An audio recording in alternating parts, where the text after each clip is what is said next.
My love affair with deer started during the first COVID lockdown. I'd started walking extensively around the local area, and that's when I came across them. This clip was my first ever encounter with the Sika species, a mother and calf caught unawares in a sheep field on a frosty morning walk. They pronked away with a casual indifference to my presence that has become characteristic of so many of my encounters with them over the past 2 years, and I was smitten.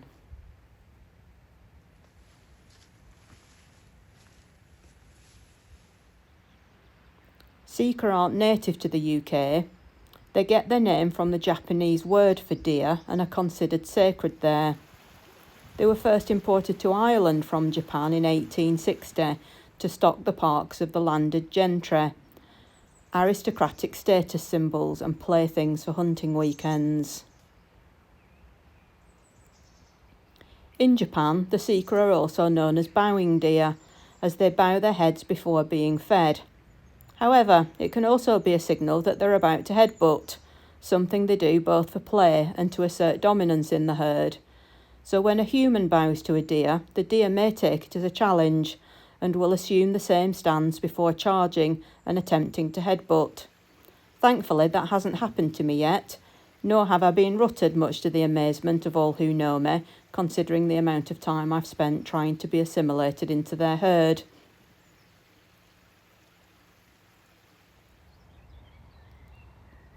Sika deer were brought to the area by Lord Ribblesdale after the local population of fallow deer had declined. The Sika were imported from County Wicklow and initially confined within the grounds of Gisborne Park. The idea was to transport and release them at the hunting grounds, where they would be pursued, captured and returned to the park. Thankfully for them, and ultimately for me, the Sika didn't prove to be good sports and soon became feral in the area as they easily escaped their captors.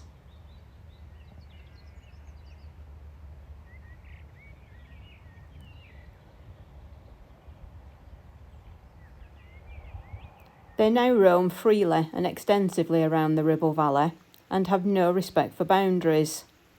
The books will tell you that their preferred habitat is coniferous woodlands and heaths on acid soils. However, the Ribble Valley Massive are equally at home in people's gardens as they are in the woods and fields adjacent to the River Ribble.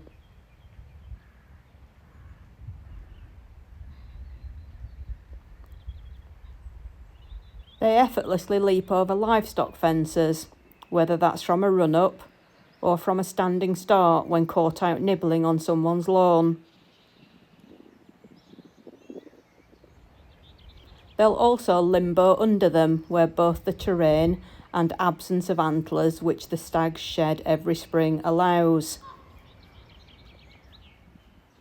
They're quite happy to share the same bridleways as we leisure walkers,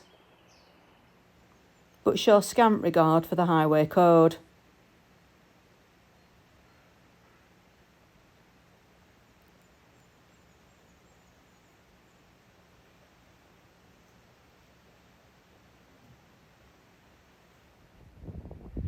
Despite being a wild animal, this Sika herd has a playful curiosity about my habitual and benign stalking of them.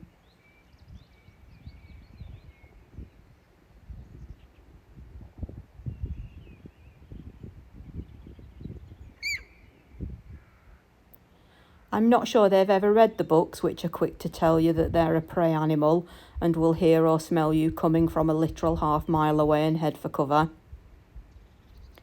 Time and again I find myself confronted by a herd who will scamper over a hillside to assess my presence from close quarters.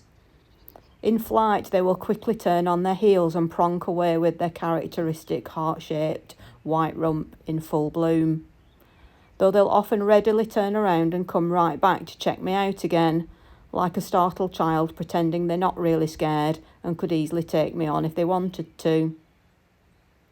The more cautious amongst them will gently but persistently stalk me. Theirs is a unique style of walking in the presence of an unknown threat level. They goose step in slow motion towards me, stopping occasionally to take in my scent and stamp their feet as if to lay down some implicit behavioural covenant between us, as though to command me to behave myself.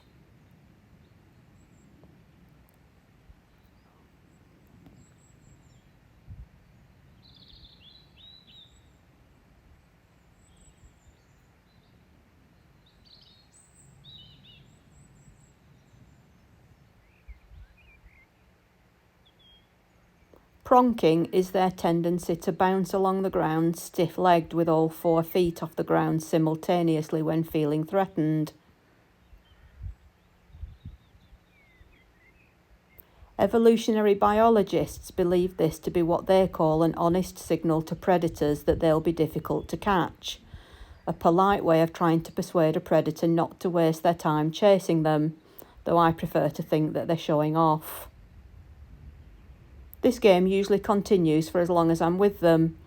In fair weather, I'll take a sit mat and position myself under a tree and quietly and mindfully rejoice at their willingness to tolerate my presence when they have absolutely no reason to do so and every biological imperative not to.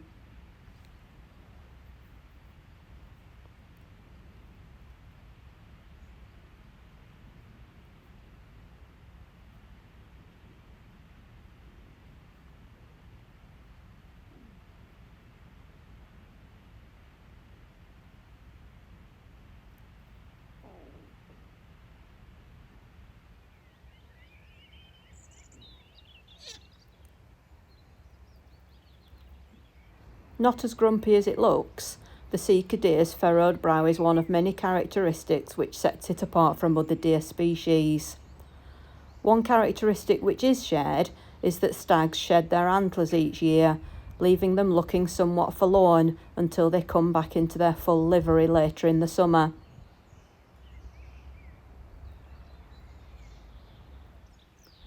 The Sika is smaller than our native red deer, though they have started interbreeding in areas where populations overlap. Conservationists are concerned at the threat to the genetic integrity of native red deer, and it has been suggested that there are no longer any purebred red deer in mainland Britain.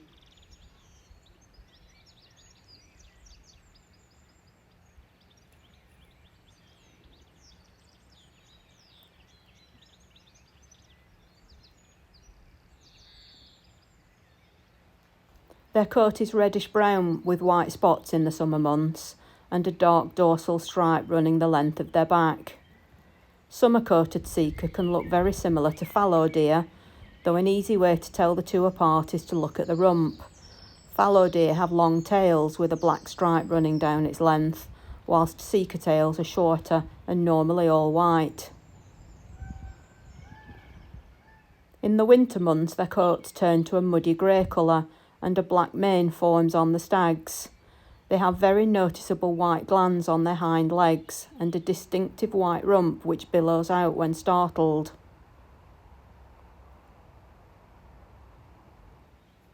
Sika graze mainly on grasses and shrubs. Browsing of tree shoots and agricultural crops, together with bark stripping of plantation trees, put Sika in conflict with farmers and foresters due to the economic damage this causes.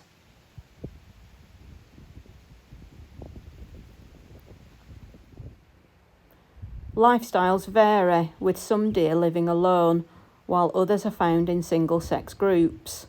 A large female herd is habitually encamped outside Gisborne, whilst the stags typically spend much of the year alone, often forming bachelor herds and only coming together with the hinds during the months of the rut and in winter when times are harder.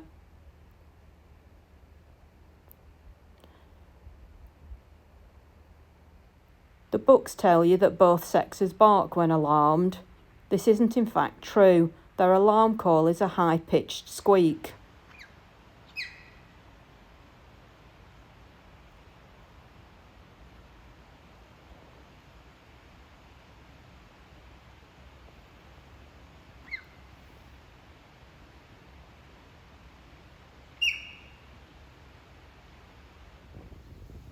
I've heard that call often. though it seems they deploy it at will without any intent to run away very far in my experience.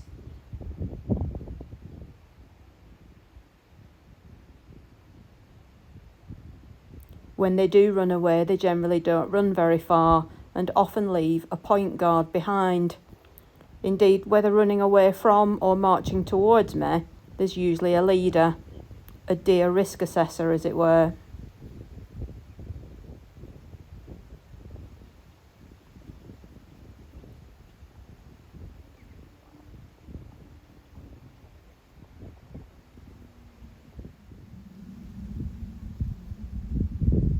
The books will also tell you that Sika are more active during the hours of darkness in populations experiencing frequent disturbance. I don't think my guys have read that chapter either, as despite my many trespassers into their territory, they are invariably there every time I call on them. Not for them the famed aversion to open territory in inclement weather of our native roe deer. On the contrary, the Sika are usually to be found hanging out in the middle of the field, whether they're sunbathing or sulking about the wind and rain.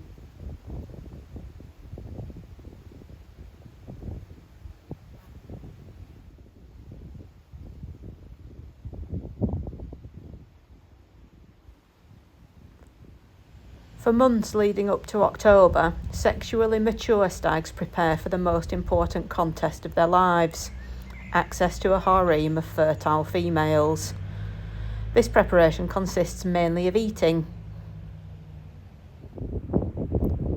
Uncharacteristically for the breed, the bachelor stag herd of this region moves in on the hinds territory for the rut, which runs from the end of September to November, though the amorous fellas in the Ribble Valley were still at it well into late December this year. They wander throughout the hinds range in search of receptive females and defend their harem when a group of hinds has been assembled.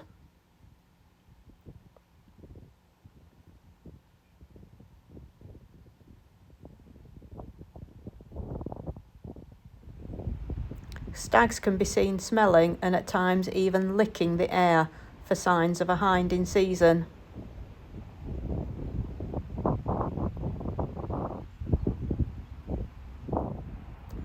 Unfortunately, the hinds aren't always receptive to their advances.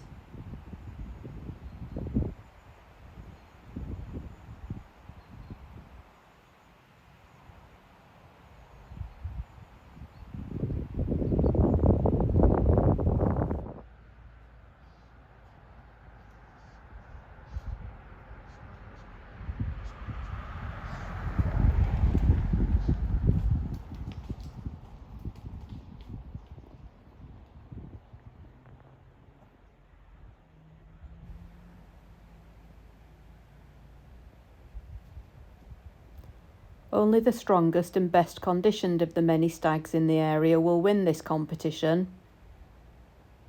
Stags often appear very dark from wallowing in their own urine. The smell helps bring hinds into season.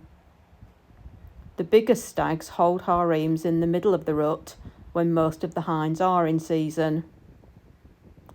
Smaller stags on the edge of the harem try to mate with the hinds when the dominant stag is in battle or exhausted following a fight. A favourite tactic is to thrash the ground so that vegetation caught up in their antlers makes them look larger than they are.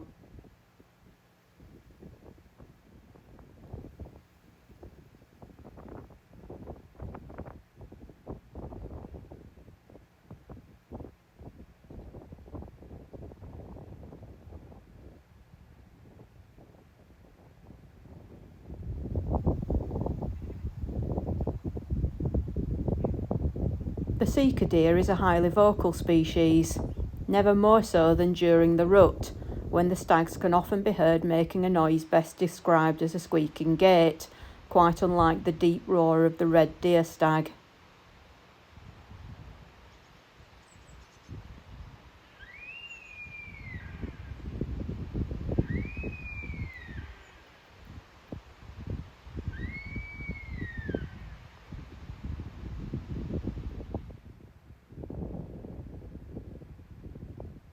Whilst the fight often starts vocally, if this isn't enough to ward off a competitor, rivals parallel walk to deter prospective competition.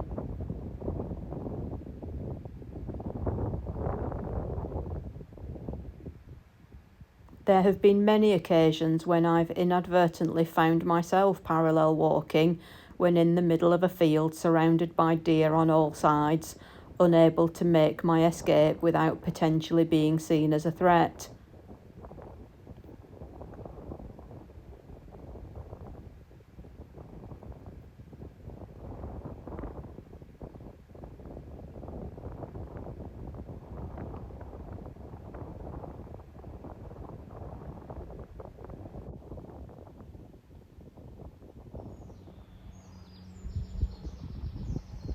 A single calf is born in May or June after a gestation period of 7.5 months and will normally reach independence after around 10 to 12 months, though will often stay with their mothers much longer than that.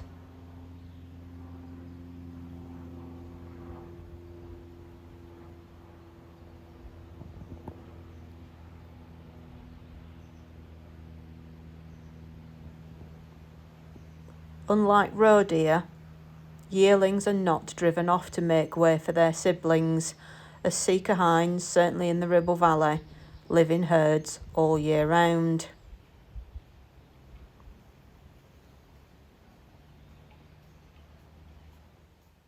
The young attain sexual maturity at 16 to 18 months, and their average lifespan is 16 years, although one case is recorded as having lived for 25 years in captivity.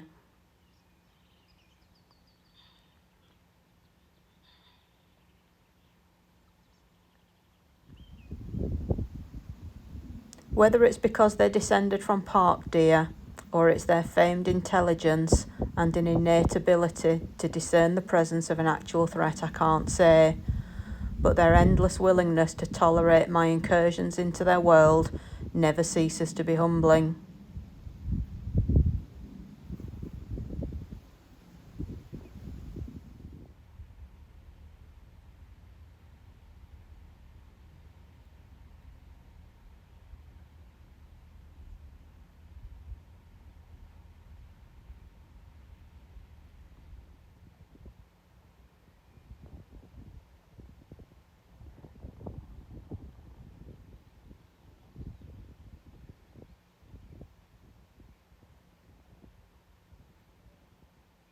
I will never tire of their boisterous and curious disposition.